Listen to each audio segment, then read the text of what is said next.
barely contain my excitement. We have the 3 walls up, a couple windows in, and today we're going to finish the framing on the garden side wall. And that'll be it for this video.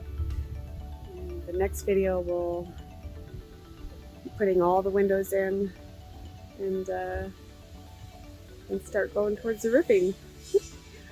Oh.